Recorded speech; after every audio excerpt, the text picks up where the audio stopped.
Mark Watney is an astronaut who was aboard the third manned mission to Mars.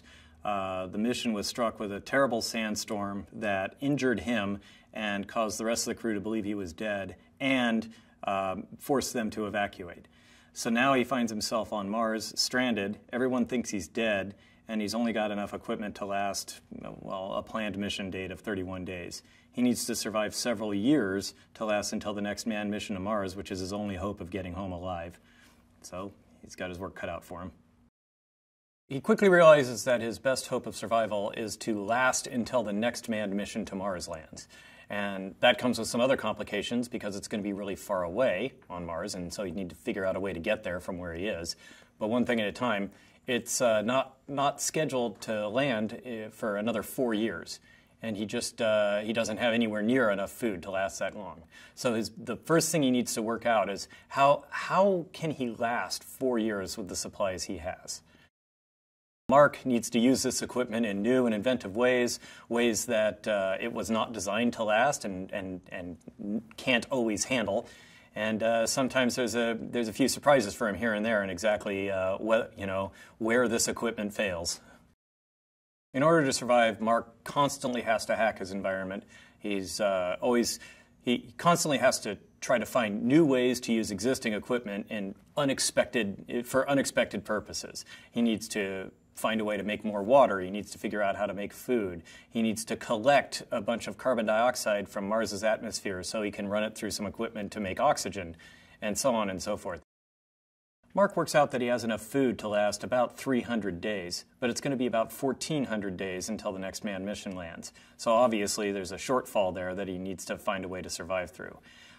He quickly realizes he's going to have to grow his own food. Fortunately, he's a botanist, and he specifically knows how to grow plants. He has some viable plantable potatoes, which were sent along as part of a Thanksgiving kind of celebration plan for the crew, that they could have a meal together. So he has actual still germinatable potatoes. So his plan is to cover the floor of his habitat with Martian soil and then chop up the potatoes and start growing potatoes in it. Mark realizes that the most important thing that he can possibly do is reestablish communication with NASA. And he tries to fix the radio systems aboard the HAB, on the HAB, but they're just unworkable. Too much of them too much stuff was torn off by the storm and destroyed. But he realizes that he's got a real opportunity, and that just 800 and some odd kilometers away is the 1994 Pathfinder probe. He sets up a bunch of numbers, actually hexadecimal digits, the numbers 0 through 9, and then A, B, C, D, E, F, which are basically how you talk to computers. And he sets them up and then tells NASA, okay, spell things out for me by pointing the camera at one digit at a time. And then he writes them down as they point it, and then he runs them through an ASCII converter. ASCII is how computers encode text.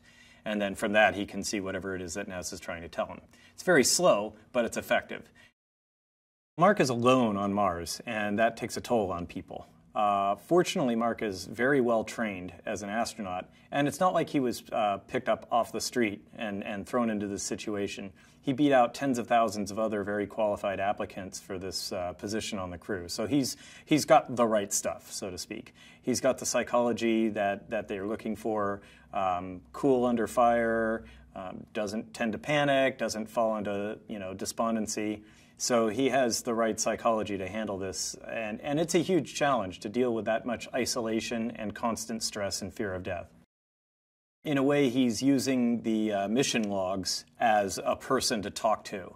So psychologically, he's thinking of the mission log itself as whoever eventually sees this log is the person I'm talking to, and it helps psychologically deal with the solitude a little bit.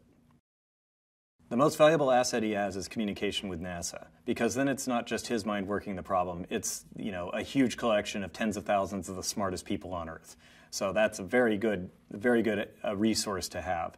So he realizes he needs to reestablish contact with NASA, and he can't do it with the equipment he has. So that causes him to come up with an idea of, well, this is not the only radio on Mars. Where's the nearest one? Once he establishes contact with NASA, they immediately tell him the plan that they have in mind to cause him to survive. They realize he's going to have to take a long trip in the rover to get to the Ares 4 landing site. And so they have a whole plan in mind for how to modify the rover to be able to do a much longer distance trip so that he can bring some critical machinery from the HAB, mostly it's life support systems from the HAB, to survive that long trip, and the modifications necessary. This is something that he didn't come up with on his own. This is NASA's engineers did it and tested it on Earth with a duplicate equipment just to make sure it would work. And so that was like, it immediately paid off, him having access to NASA.